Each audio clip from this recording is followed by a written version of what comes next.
voilà mu nekk situation bu métti métti parce que dañu bëgg a organiser mais yombul pour ñu organiser.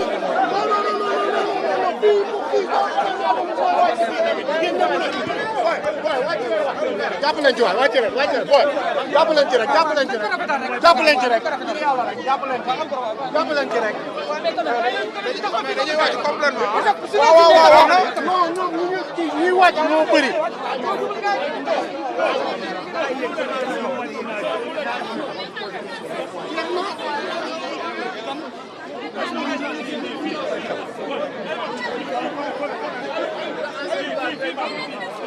voilà dafa mel ni président Sonko mi ngi génn voilà Sané mi ngi noonu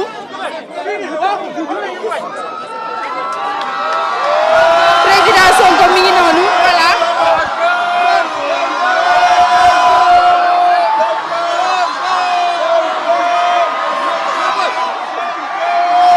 président Sonko mi ngi noonu situation bu métti métti.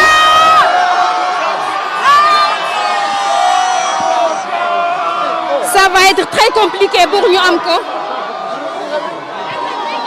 mais espérons que dina mën a wax ak ñi nga xam ne ñoom ñoo di journalistes yi. grand fii dafa metti.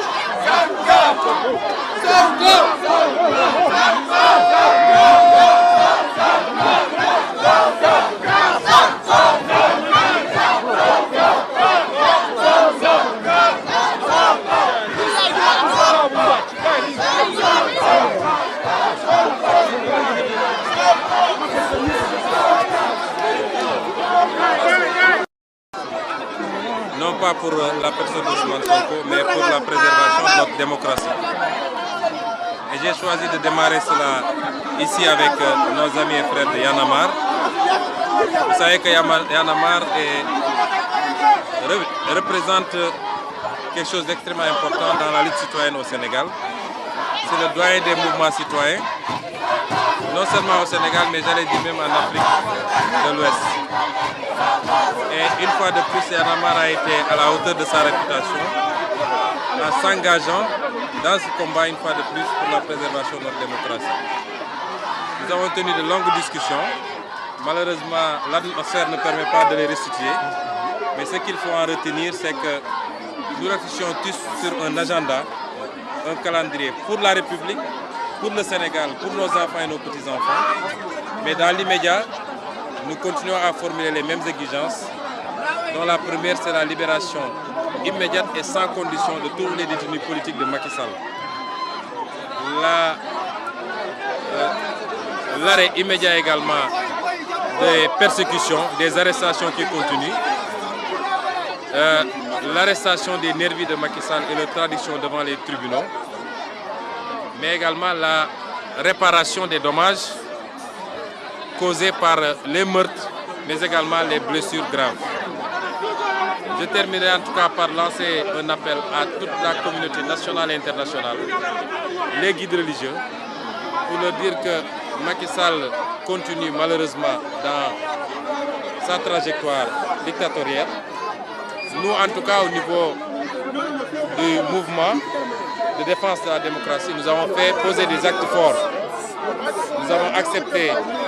de lancer un appel pour que la tension baisse. Nous avons accepté également de relâcher un peu la mobilisation. Mais en contrepartie, il n'y a aucun acte posé par Macky Sall depuis lors. Alors, il sera le seul responsable de ce qui va advenir, notamment parce que les jeunes que vous voyez n'accepteront pas que des jeunes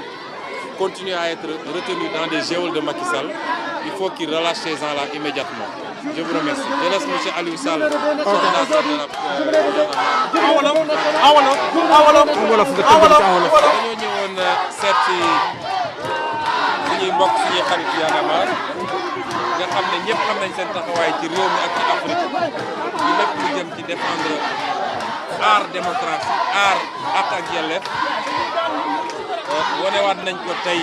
ci lii xew ci réew mi ci seen taxawaay bu rafet ñoo fas yéene woon dem ziyaare ji ñëpp ñi nga xam ne am nañ taxawaay boobu muy parti politique muy mouvement citoyen tey nag ñu dooree ko fii ndax ñëpp xam nañ ni Y'en a marre suñu wax mouvement citoyen Sénégal ñoom ñooy taaw bi kon waxtaan nañu waxtaan bu am solo lañ ci mën a wax ci tënk ndax gis ngeen ni fii waxtaan jafe na ba ci njëkk mooy dañuy continuer xeex bi parce que Macky Sall il faut que ñii nga xam ne teg na leen loxo te tegu leen loxo lu dul ci jaay doole mu bàyyi leen ci ni mu gën a gaawee ñii nga xam ne yónni nañ leen ñu ay samba booy ñoom ñu leen di fay ñuy continuer di dóor nit ñi ak di rey nit ñi il faut que Macky Sall ñu jàpp leen yóbbu leen ci justice daan yi war a am ñu daan leen ko ñetteel bi mooy ñi nga xam ne ñàkk nañ seen bakkan wala ñi nga xam ne gaañu nañ ci gaañu yu métti il faut que ñu jox leen ndàmpaay ci ni mu gën a gaawee te ndàmpaay googu bàyyi ñu ko Macky Sall kese waaye mouvement bi nga xam ne moo taxaw il faut mu ñëw bokk ci ñi koy saytu ñeenteel bi nag mooy lépp loo xam ne lépp loo xam ne dafa jëm ci ñuy dem di continuer di jàpp ay ndaw ba léegi tey ñu wax ni ñi ngi jàpp ay ndaw di leen yóbbu di leen tëj loolu tam il faut que mu dañ ko tey loolu mooy li ñu waxtaane ci lu nga xam ne lu jàmp la am na loo xam ne nag ci lu gën a gudd la mooy yeneen points yi nga xam ne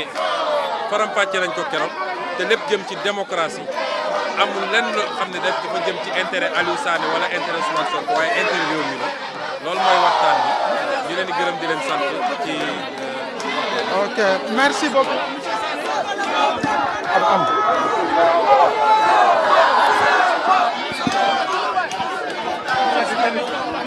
ay la di fe moo daanu rafetlu nañu torop visite bi nga xamante ni tey monsieur Ousmane Sonko defal nañu ko mouvement Y'en a marre suñu maqaan gii nga xamante ni bi ñu koy sos il y a 10 ans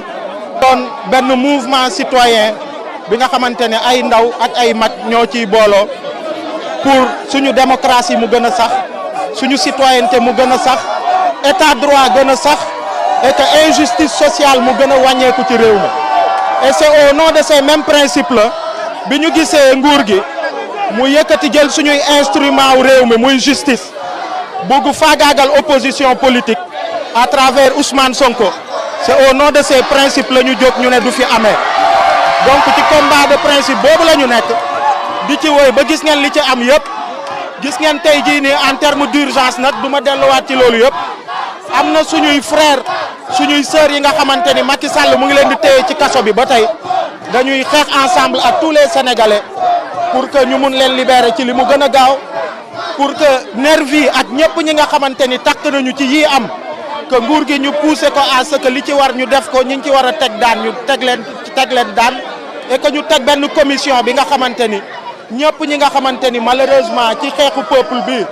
ñàkk nañ ci seen bakkan ñu mën a am ndàmpaay et que ñëpp ñi nga xamante ni am nañ ci ay gaañu aussi ñu mun ci am ndàmpaay mais au-delà de cet aspect là yi nga xamante ni ay urgence la Sonko il s'est présenté à nous tey comme un citoyen sénégalais qui est venu discuter avec d'autres concitoyens sénégalais ci réew mi am nañu ay waxtaan yu am solo ci même perspective lan mooy war a mën a citoyenneté rek démocratie wu réew mi ak lépp li nga xamante ni soxal na ñëpp ñi nga xamante ni ay citoyen lañu am nañ ci ay waxtaan yu am solo voilà.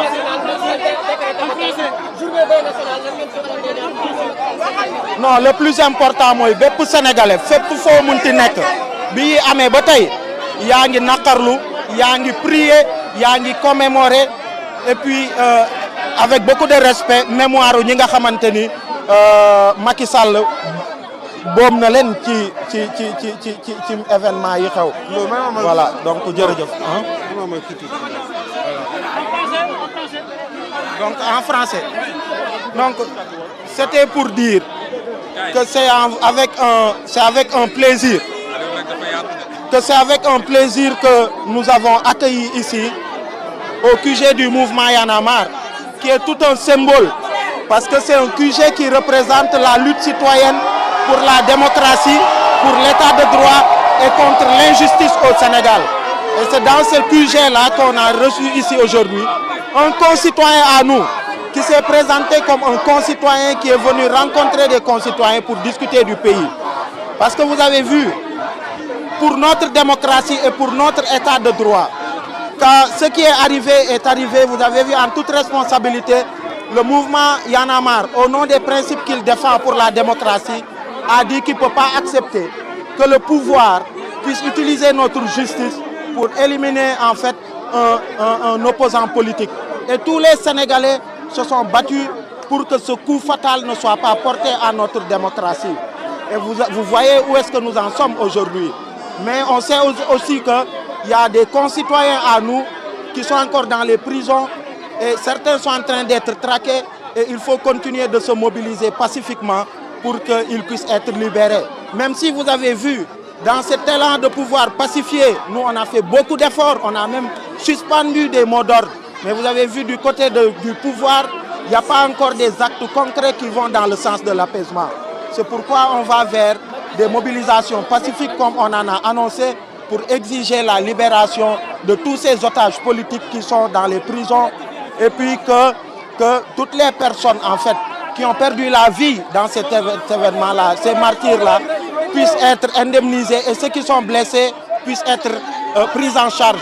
Que l'État puisse mettre en place une commission pour que ça puisse se faire dans les règles de l'art. Maintenant, au-delà de ces aspects ponctuels, le citoyen qu'il est a pu discuter avec nous sur d'autres préoccupations liées à la démocratie, à l'état de droit et puis beaucoup de prospectives aussi liées au Sénégal. Voilà, merci beaucoup.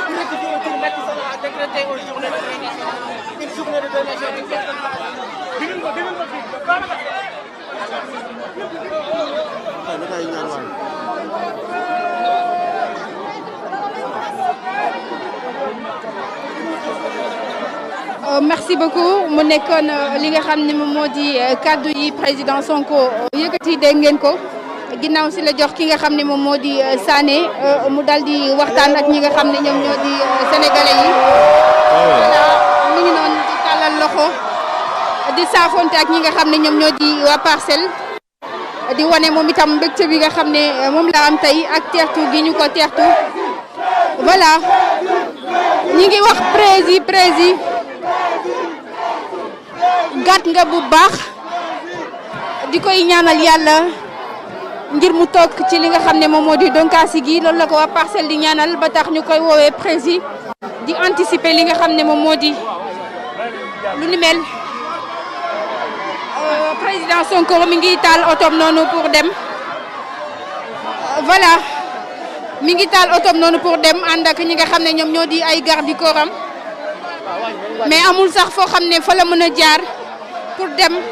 vu que mbooloo mi dañ fi bari tellement mag ak ndaw voilà oto baa ngi noonu di départ pour dem mais xale yaa ngi koy gunge.